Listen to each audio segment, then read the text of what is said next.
Hello friends. आशा करता हूँ कि आप लोग सभी ठीक हैं और welcome to my YouTube channel civil services classes. आज हम लोग एक इम्पॉर्टेंट टॉपिक डिस्कस करेंगे जीएस 2 का, मेंस और प्री दोनों के पर्सपेक्टिव से। और ये सिर्फ बीपीएससी के लिए नहीं, ये हर एक एग्ज़ाम के लिए इम्पॉर्टेंट है। यूपीएससी में से भी डायरेक्ट क्वेश्चन आया था, मैं जो बताऊँगा अभी, और एक क्वेश्चन भी मेंस का हम लोग डिस्कस करेंगे कि किस तरह उसको अटेम्प्ट करते हैं। ठीक है, तो अमेंडमेंट ऑफ द कॉन्स्टिट्यूशन हम लोग स्टार्ट करते हैं। Let's say start. अगर आप लोग अच्छा लगे कंटेंट तो आप लोग लाइक, सब्सक्राइब और शेयर करें अपने फ्रेंड्स के साथ। जैसा कि पता है हमको, हम लोगों को कि अमेंडमेंट जो कॉन्स्टिट्यूशन का है, कोई भी कॉन्स्टिट्यूशन जो है वो तभी ज़्यादा बेनिफिशियल होगा जब उसमें चेंजेस होंगे। समय के साथ बदलाव ज़रूरी होता है।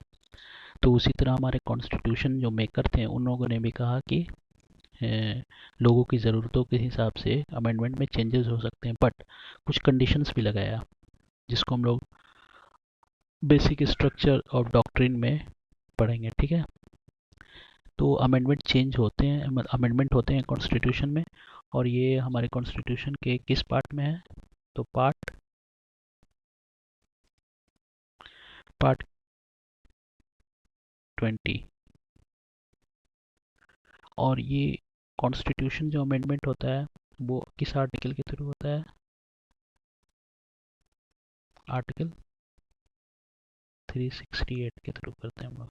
ओके, तो अब अमेंडमेंट हमारे जो कॉन्स्टिट्यूशन में है वो ना ही ज़्यादा रिजिड है, not so not rigid, nor flexible. ना ही ज़्यादा रिजिड है और ना ही फ्लेक्सिबल है, बल्कि ये दोनों के मीडियम में है। जिस तरह ब्रिटेन में बहुत इजी है अमेंडमेंट करना, ब्रिटेन में इजी होता है, बट यूएस में अमेंडमेंट करना, अमेंडमेंट प्रोसेस बहुत ही रिजिड है। ठीक है, तो इसीलिए हमारे कॉन्स्टिट्यूशन मेकर जो थे उसमें केसी वेयर थे, जो केसी वेयर ने, उनका स्टेटमेंट है कि स्ट्राइकिंग बैलेंस है।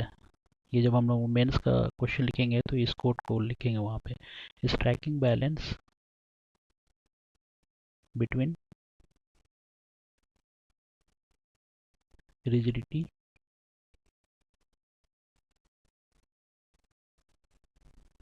And flexibility. यानी एक बैलेंस लेके बैलेंस अप्रोच यूज़ किया जाता है। ठीक है, कैसे करते हैं बैलेंस अप्रोच वो मैं बताऊंगा। तो हमारे जो अकॉर्डिंग टू आर्टिकल 368 के अकॉर्डिंग,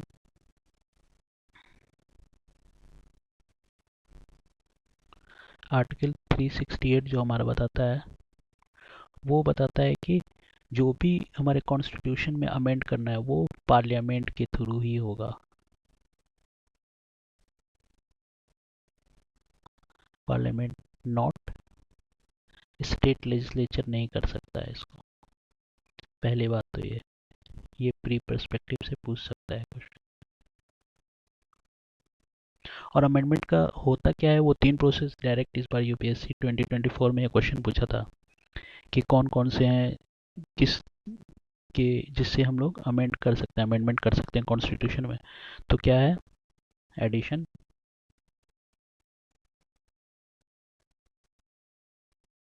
वेरिएशन, आप लोग देखना, और रिपील करके। जैसे आर्टिकल 370 को रिपील कर दिया, मतलब रिमूव कर दिया गया, उसको हटा दिया गया, उसकी कोई वैल्यू नहीं है, लीगल अथॉरिटी नहीं है उसकी। ठीक है, तो ये तीन प्रोस मेथड से किया जाता है। ठीक है, ये मतलब वे क्या क्या है, ऐड करके कुछ, या वेरिएशन करके, या रिपील करके हम लोग अमेंडमेंट करते हैं। तो ये एक अमेंडमेंट होगा, और ये किसके थ्रू होता है? कॉन्स्टिट्यूशन अमेंडमेंट, ये पार्लियामेंट के थ्रू होता है। बट पार्लियामेंट कुछ कंडीशन में लगाता है। सुप्रीम कोर्ट ने, आप लोग सभी को पता होगा ये केस, लैंडमार्क जजमेंट है, केशव नंदा भारती केस। भारतीय case. State of Kerala, Kerala, ठीक है। 1973, जबकि एग्जैक्ट 24 अप्रैल, अगर मैं गलत नहीं हूँ तो 1973। तो उसमें ये कहा गया, सुप्रीम कोर्ट ने कहा, पार्लियामेंट बोला कि भैया आप लोग अमेंडमेंट करो, चेंजेस करो, बट संविधान का जो बेसिक फाउंडेशन है, यानी बेसिक जो उसका स्ट्रक्चर है, उसमें चेंजेस नहीं होना चाहिए।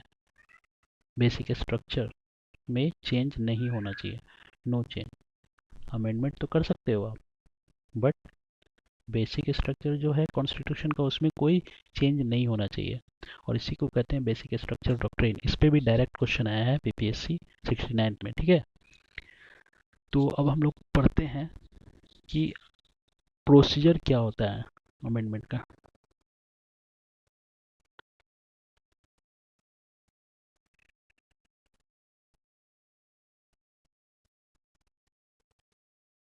अमेंडमेंट प्रोसीजर क्या होता है,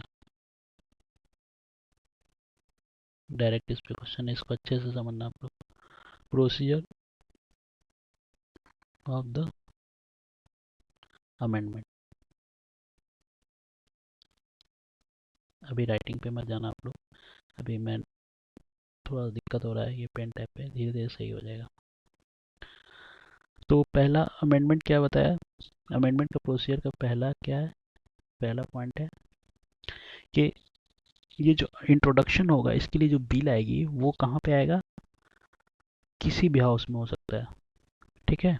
लेकिन ईदर हाउस, ईदर हाउस का मतलब लोकसभा और Rajya Sabha, either house of parliament, but not in,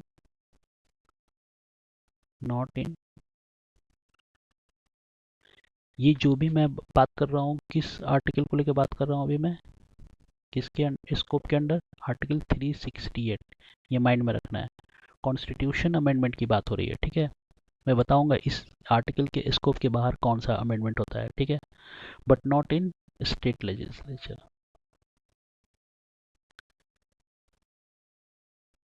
ठीक है, स्टेट लेजिस्लेचर नहीं कर सकता है। दूसरा, सेकंड पॉइंट क्या है कि इसको, ये इंट्रोड्यूस बिल जो होता है अमेंडमेंट के लिए, जो बिल है, introduced by,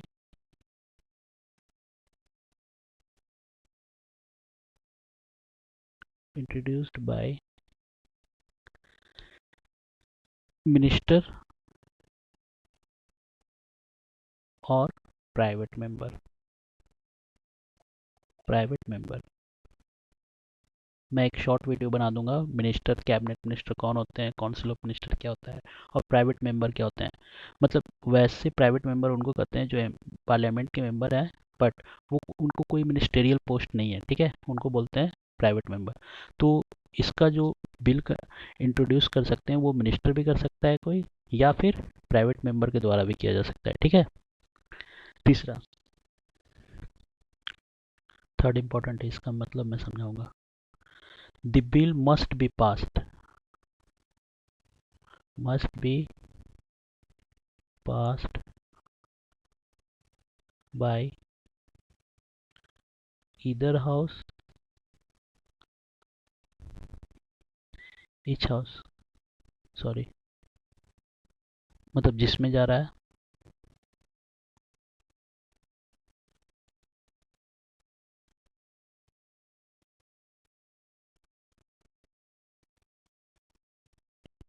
each house, each house by a special majority। Special majority का मतलब बताऊंगा मैं, थ्री टाइप्स ऑफ मेजोरिटी पढ़ेंगे हम लोग। स्पेशल मेजोरिटी, इसका मतलब क्या होता है, स्पेशल मेजोरिटी का मतलब होता है total membership majority of, total membership, साथ में, and 2/3 majority, 2/3 majority of members present and voting, present and voting. ठीक है, एक मेजोरिटी का मतलब क्या होता है? ठीक है, एक मेजोरिटी का मतलब होता है जैसे 543 लोकसभा के मेंबर, ठीक है, तो इसका 50%, 50% से ज़्यादा अप्रॉक्स 272 हो जाएगा। ठीक है, इससे ज़्यादा अब प्लस जितने मेंबर वहाँ प्रेजेंट हैं और वोट कर रहे हैं उसका भी 2/3 होना चाहिए, 2/3 मेजोरिटी। तो ये दोनों मिलाकर, ठीक है, इसको बोलते हैं स्पेशल मेजोरिटी। ठीक है, फोर्थ पॉइंट क्या है?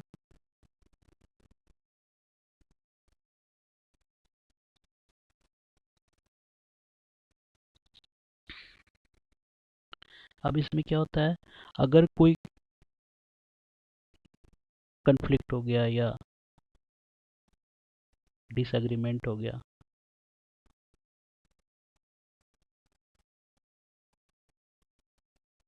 तो एक ऑर्डिनरी बिल के लिए क्या होता है, ज्वाइंट सिटिंग बुलाया जाता है।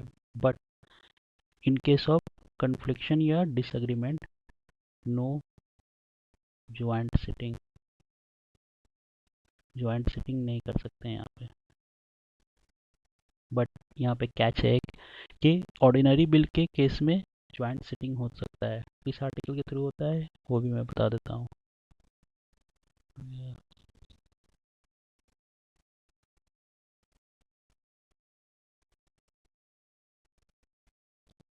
किस आर्टिकल के थ्रू? Article 108, joint sitting. ठीक है, ये कौन बुलाता है? तो समॉन किया जाता है प्रेसिडेंट के द्वारा। और इसका जो ये करते हैं चेयरमैनशिप, वो कौन करते हैं? ठीक है, आप लोग बताना कमेंट में। तो ये हो गया। ठीक है, उसके बाद क्या है, अब यहाँ पे हो गया कि यहाँ पे ज्वाइंट सिटिंग नहीं होता है। फिर अभी अगर कुछ चेंजेस हो रहा है, ठीक है, अमेंडमेंट हो रहा है, बट उस अमेंडमेंट की वजह से कुछ फेडरल प्रोविज़न कॉन्स्टिट्यूशन के कुछ उसमें फेडरल चेंजेस हो रहा है, ठीक है, फेडरल चेंज मांग रहा है प्रोविज़न कॉन्स्टिट्यूशन का, तो उस केस में क्या होगा, हमें स्टेट का क्या करना पड़ेगा? इस केस में स्टेट का लेजिस्लेचर का half of the state legislature simple majority से, वहाँ पे हम लोगों को half of state legislature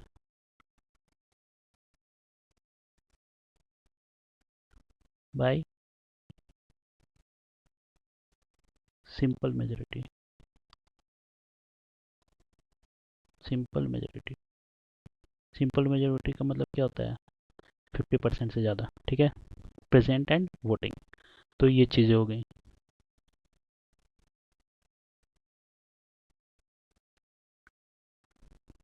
next,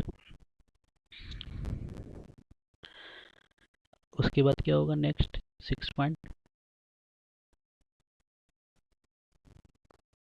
अगर यहाँ दोनों हाउस से पास हो गया, ठीक है, और स्टेट के केस में रेटिफाइड हो गया स्टेट के लेजिस्लेचर से, तो बिल क्या होगा? प्रेजेंट किया जाएगा प्रेसिडेंट के पास, प्रेजेंट टू प्रेसिडेंट। इसलिए भाई, इसलिए फ्रेंड आप लोगों को पता है प्रेसिडेंट की एसेंट। और यहाँ पे मेन चीज़ है, अब प्रेसिडेंट क्या कर सकते हैं? ऑर्डिनरी बिल रहेगा तो प्रेसिडेंट क्या है, उसको फिर से या तो रख सकते हैं या फिर वो रिटर्न कर सकते हैं फिर से उसको चेंज करने के लिए। या फिर यहाँ पे इस केस में क्या होगा, प्रेसिडेंट को एसेंट देना ही पड़ेगा, मस्ट।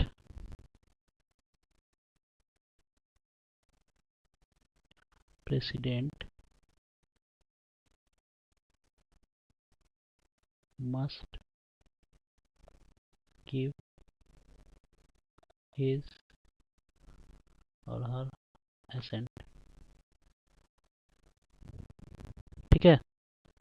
ये कब किया गया, ये किस अमेंडमेंट के थ्रू किया गया था, ये बताता हूँ मैं। 24th प्री के लिए 24th कॉन्स्टिट्यूशनल अमेंडमेंट 1971 याद कर लेना है कि ये कंपलसरी बना दिया गया, मैंडेटरी है। ठीक है, कि आपको एसेंट देना ही है। उसके बाद लास्ट स्टेप, जब एसेंट मिल जाता है तो कोई भी बिल क्या चेंज हो जाता है, after president assent bill change हो जाएगा, एक्ट में बन जाएगा। और वो क्या कहलाएगा, कॉन्स्टिट्यूशनल अमेंडमेंट एक्ट। अभी लेटेस्ट आप लोग बताओगे कौन सा एक्ट है, ठीक है, कौन सा अमेंडमेंट किया गया था, मैं बता देता हूँ। 106, ये मैं अपने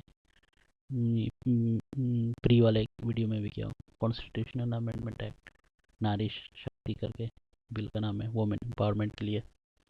ठीक है, तो ये प्रोसीजर पूरा हो गया। ठीक है, इतना प्रोसीजर हो गया। फिर से मैं रिकॉल कर लेता हूँ। ठीक है,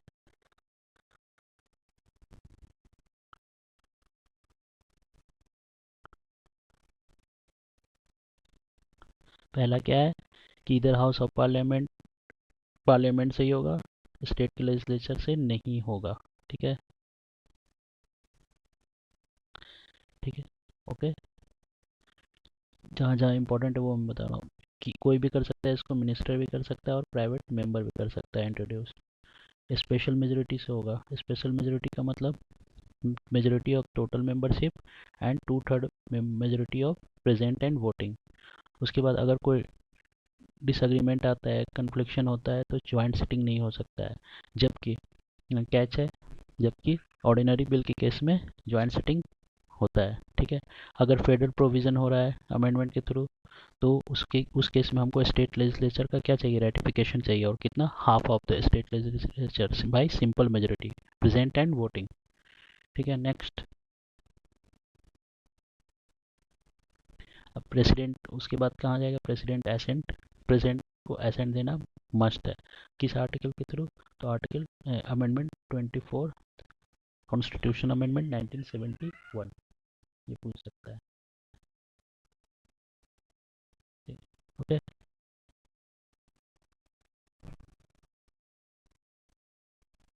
नेक्स्ट हम लोग पढ़ेंगे टाइप्स ऑफ अमेंडमेंट।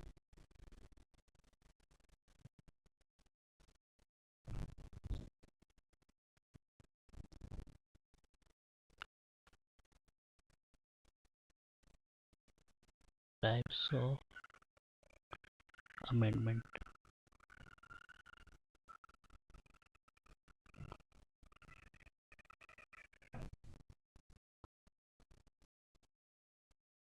तो टाइप्स ऑफ अमेंडमेंट कितने तरह के होते हैं मैं बता देता हूँ यहाँ पे, फ्लो चार्ट से समझ लेते हैं।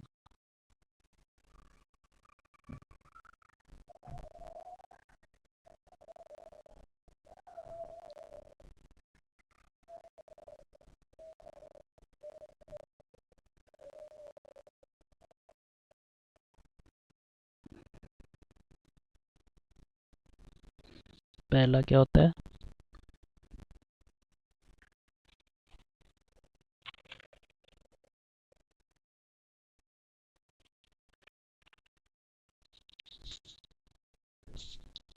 पहला होता है हमारा अमेंडमेंट बाय सिंपल मेजोरिटी।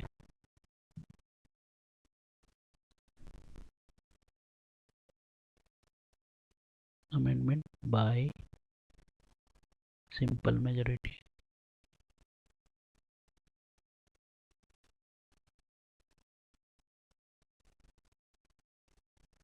ये क्या होता है, ये आउट स्कोप है, out of scope of article 368। यानी दो जो अमेंडमेंट के मेथड्स हैं, टाइप्स हैं, वो आर्टिकल 368 का यूज़ करते हैं। दूसरा special majority, special majority, special majority. ठीक है, तीसरा क्या होता है, special majority of parliament and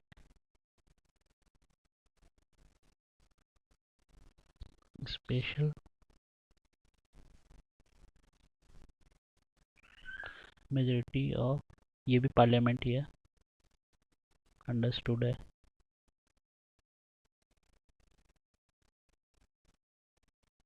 parliament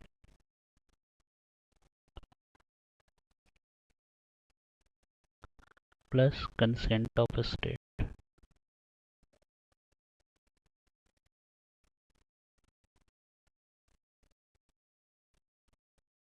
तो कुछ एग्जांपल देकर बस मैं समझा दूंगा। तो इसमें क्या होता है, जैसे एग्जांपल के तौर पे इसमें कौन कौन सा आएंगे, जैसे हमको कोई किसी स्टेट का बाउंड्री का फॉर्मेशन करना है, बाउंड्री अल्टर करना है,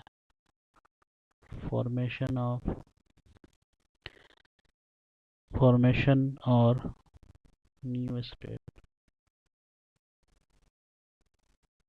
बाउंड्री अल्टरेशन,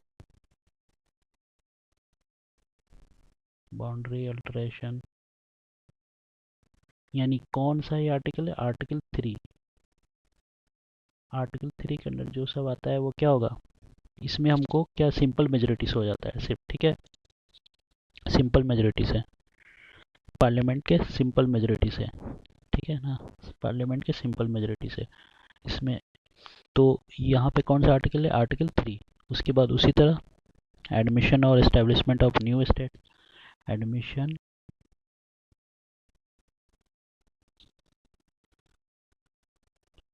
और एस्टेब्लिशमेंट ऑफ न्यू स्टेट्स, ये किस आर्टिकल के थ्रू, आर्टिकल 2, ठीक है। और क्या क्या हो सकता है, एक और चीज़ होता है, जैसे स्टेट का लेजिस्लेचर का एबोलिशन करना है या क्रिएशन करना है, एबोलिशन और क्रिएशन ऑफ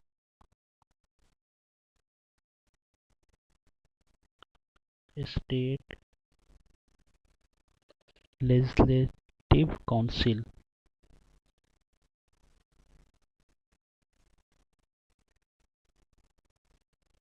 लेजिस्लेटिव काउंसिल, मैं आर्टिकल पे बताता जा रहा हूँ, आप लोगों को रिकॉल हो जाएगा, ठीक है। तो ये भी हमारा कौन सा होता है, किस आर्टिकल के थ्रू होता है, आर्टिकल 169, ये सब आपका आता है। और भी है, आप लोग लक्ष्मीकांत में देख लेना, कोरम इन पार्लियामेंट जो भी है, use of official languages, use of English language in parliament, ठीक है, ये सब आपके क्या होते हैं, 5th शेड्यूल, 6th शेड्यूल में जो है एडमिनिस्ट्रेशन, शेड्यूल एरियाज और शेड्यूल ट्राइब्स के लिए, वो सब आते हैं हमारे सिंपल मेजोरिटीज होता है, ठीक है। Delimitation of constituencies, union territory जो भी है आप लोग देख लेना एक बार, बस मैं ओवरव्यू बता रहा हूँ। तो ये हो गया, ठीक है। ये अमेंडमेंट किस तरह सिंपल मेजोरिटी से किया जाता है पार्लियामेंट के।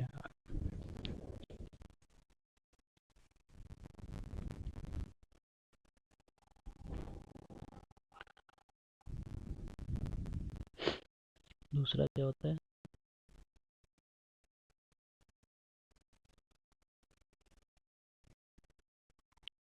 सेकेंड हम लोग का है,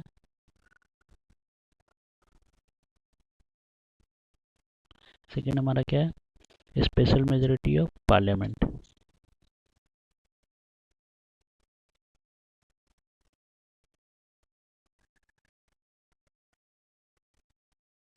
by special majority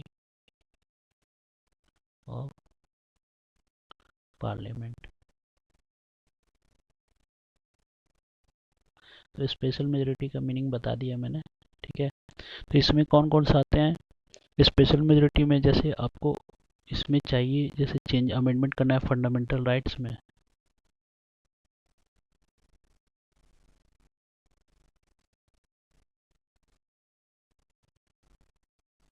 fundamental rights, DPSP, अब इसका तो इफेक्ट बहुत ये होगा, ठीक है ना। फंडामेंटल राइट्स में अमेंडमेंट हो रहा है, डीपीएसपी में हो रहा है, और जो भी मतलब एक्स्ट्रा जो बच रहा है फर्स्ट और थर्ड में नहीं आएगा, वो सब इसमें आता है। ऑल अदर,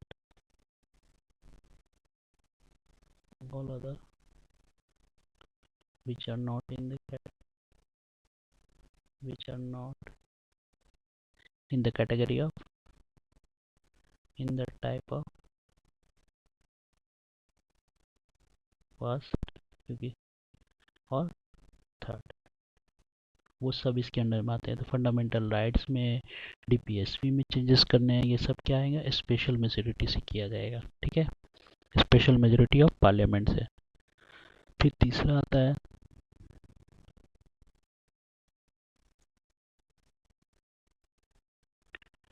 स्पेशल मेजोरिटी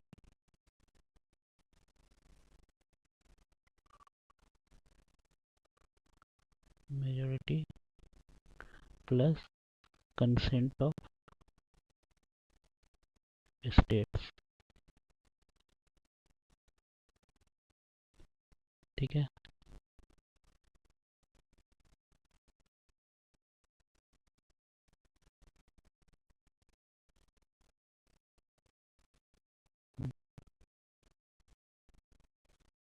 तो इसमें क्या होगा, जो भी प्रोविजंस हैं कॉन्स्टिट्यूशन के जो कि रिलेट कर रहा है कि फेडरल स्ट्रक्चर जो भी है, मतलब फेडरल स्ट्रक्चर में कुछ भी चेंजेस हो रहा है, ठीक है, अमेंड करने से फेडरल स्ट्रक्चर पे कुछ चेंज हो रहा है। फेडरल का मीनिंग पता है ना, डिवीजन ऑफ पावर, सेंटर और स्टेट, ठीक है। तो फेडरल स्ट्रक्चर में कुछ चेंज हो रहा है, जाहिर सी बात है फेडरल स्ट्रक्चर में स्टेट पे इफेक्ट पड़ेगा, ठीक है। तो इसमें स्टेट का हमको कंसेंट चाहिए, क्यों, अब स्टेट का कंसेंट कैसे लेंगे हम लोग, ठीक है। तो स्टेट का कंसेंट लेने के लिए स्पेशल मेजोरिटी तो पार्लियामेंट से होगा, plus half of the half of state legislature by a simple majority, by a simple majority, ठीक है। तो इसमें कौन कौन से आते हैं, अब इसमें क्या है, ये एक क्रिटिसिज्म भी है इसका कि मतलब स्टेट जो है कितने टाइम लिमिट नहीं है स्टेट लेजिस्लेचर का, कितने टाइम लिमिट में ये देगा कंसेंट अपना, नो टाइम लिमिट, ये क्रिटिसिज्म में पढ़ेंगे हम लोग, ठीक है। तो इसमें क्या क्या होता है, अब कहाँ स्टेट की कंसेंट लेने की ज़रूरत पड़ेगी, कहाँ पड़ सकती है बताइए आप लोग, बताता हूँ मैं, कहाँ पड़ेगा स्टेट का कंसेंट लेने का ज़रूरत, जब election of president, election of, यार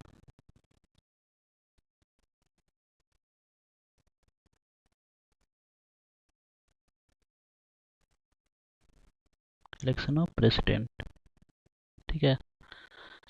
और क्या हो सकता है, supreme court, high court, supreme court, high court, supreme court, high court, और क्या हो सकता है, जीएसटी काउंसिल, क्योंकि सभी स्टेट के चीफ मिनिस्टर होते हैं, ठीक है, जीएसटी काउंसिल, ठीक है।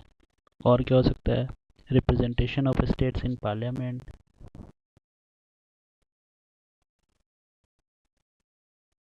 Representation of states in parliament, इन सब जगहों पे स्पेशल मेजोरिटी के साथ ही साथ हमें स्टेट का कंसेंट भी चाहिए अमेंडमेंट करने के लिए, ठीक है। तो ये अमेंडमेंट्स के बारे में हो गया, ठीक है। अब आज मैं कुछ एक क्वेश्चन डिस्कस करते हैं हम लोग, ठीक है ना। ये क्वेश्चन 8 मार्क्स का है।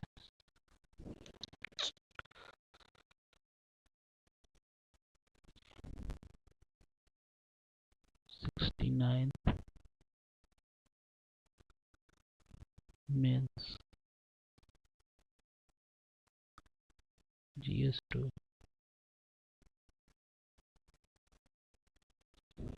ओके, तो क्वेश्चन क्या था? क्वेश्चन था आपका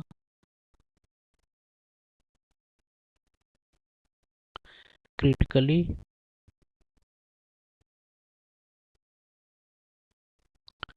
discuss the process of amendment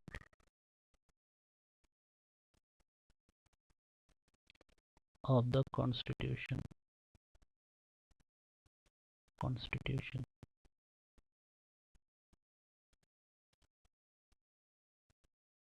ये 8 मार्क्स में 69 का, ठीक है ना? तो यहाँ पे आपको वर्ड पे ध्यान देना है। कुछ क्रिटिकली डिस्कस, क्रिटिकली एग्जामिन, ये वर्ड पे ध्यान देना है। यहाँ क्या लिखा है? Critically discuss. क्रिटिकली एग्जामिन नहीं लिया गया, क्रिटिकली डिस्कस। क्रिटिकली का मतलब होता है आलोचनात्मक, क्रिटिकली डिस्कस करना है। यहाँ क्या लिखा है? डिस्कस। तो डिस्कस में आप, ये दो वर्ड्स हैं, ठीक है? डिस्कस में आप इसके थोड़ा सा बताएंगे, है ना? तो क्या क्या करेंगे हम लोग? थोड़ा सा बताएंगे कि इसके प्रोज क्या है, सिग्निफिकेंस कर सकते हैं आप, ठीक है? सिग्निफिकेंस क्या है इसका, अमेंडमेंट का। फिर क्रिटिसिज्म भी थोड़ा सा बता देंगे हम लोग। 2 पेज मिलता है ना। और स्टार्ट कैसे करेंगे? प्रोसेस बताना है। फिर क्या वर्ड है यहाँ पे? प्रोसेस, यानी वह जो प्रोसेस किस तरह किया जाता है, प्रोसेस, ये वर्ड है, ठीक है? तो सबसे पहले स्टार्टिंग हम लोग कहाँ से करेंगे? स्टार्टिंग में अच्छा रहता है कि आप कोट से करो कुछ। तो केसी वियर का कोट अच्छा लगा मुझे। मैं जो बताऊंगा एटलीस्ट आपको इसमें 5 नंबर्स तो मिल ही जाएगा। वैसे 5 से ज़्यादा भी मिल सकता है अगर अच्छे से आप लिखोगे। अपना भी कुछ ऐड कर देना आप। केसी वियर ने कहा क्या कहा? Striking balance, striking balance between rigidity, इसके बारे में बात हो रही है, अमेंडमेंट के बारे में बात हो रही है, रिजिडिटी एंड फ्लेक्सिबिलिटी,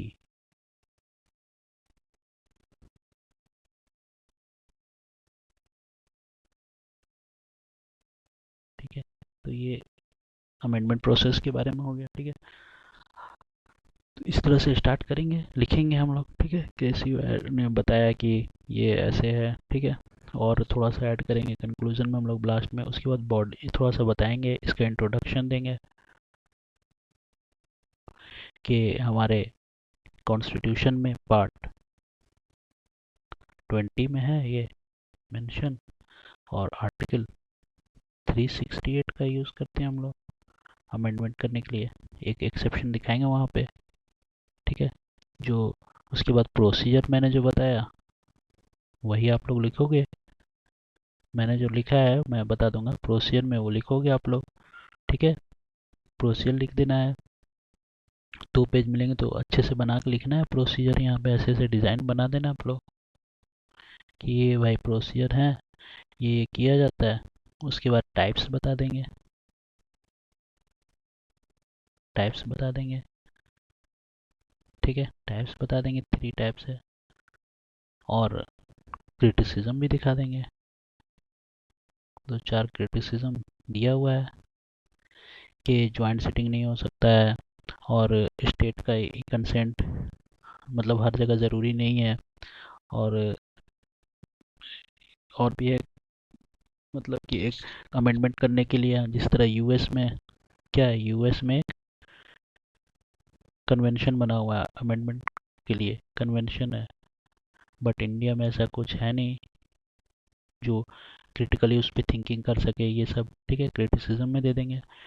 और मैंने जो लिखा है वो मैं दे दूंगा।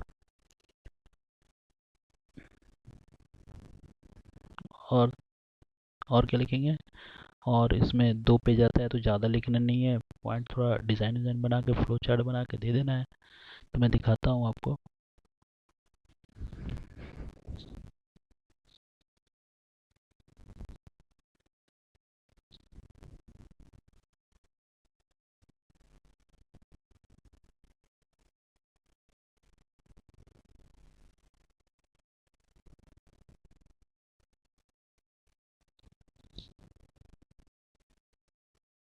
ये इस तरह से आप लोग दिखाओगे। मैंने यहाँ कोट नहीं लिखा है, बट आप लोग कोट लिख देना वो केसी वियर का। ये इस तरह से यहाँ पे इसमें ऐड करना है यहाँ पे। और मैंने चेक कराया था इसको, 5 मार्क्स तो मिल ही जाएगा भाई इसमें। कोट ऐड कर देना आप लोग, वही जो मैंने दिया अभी केसी वियर वाला। अच्छा है कोट। उसके बाद बता देंगे। ये क्या खुल गया भाई।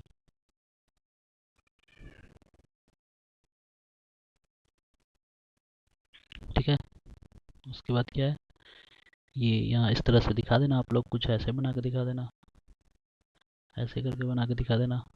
अमेंडमेंट का प्रोसेस ऐसे करके बना सकते हैं, या सर्कल बना के बना सकते हैं। इस तरह से डिज़ाइन थोड़ा बनाओगे तो अच्छा रहेगा। ठीक है, एक इधर दिखा देना, एक इधर दिखा देना। ठीक है, उसके बाद और दिखाता हूँ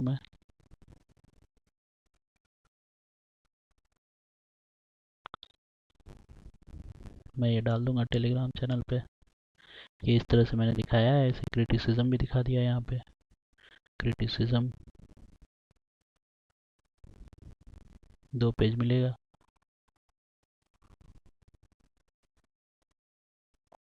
और आप लोग यहाँ पर लिख देना कंक्लूजन में क्या लिख, हम लोग कंक्लूजन में लिख देंगे कि भाई देखो,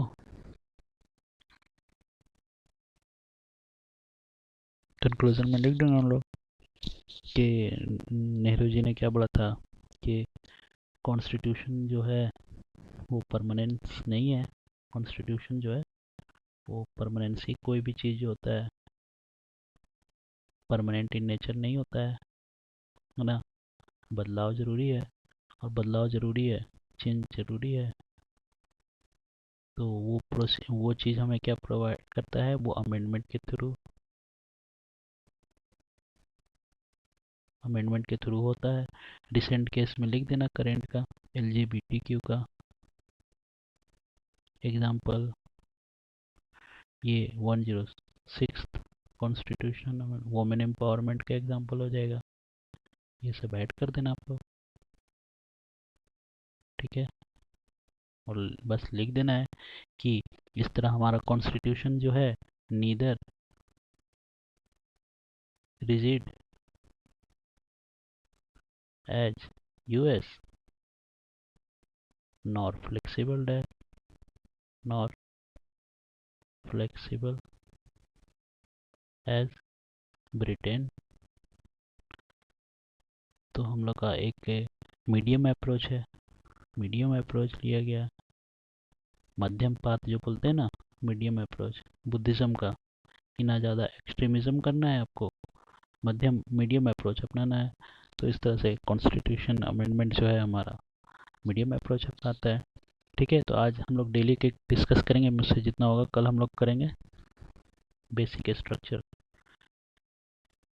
उसके बारे में बताऊंगा बेसिक स्ट्रक्चर। अगर आप लोगों को अच्छा लगा ये वीडियो तो लाइक शेयर कमेंट करो, सजेशंस आर मोस्ट वेलकम। और अपने दोस्त फ्रेंड्स जिसके भी साथ शेयर कर दो यार, सब्सक्राइब कर दो चैनल। तो आज के लिए इतना ही रखते हैं। Thank you.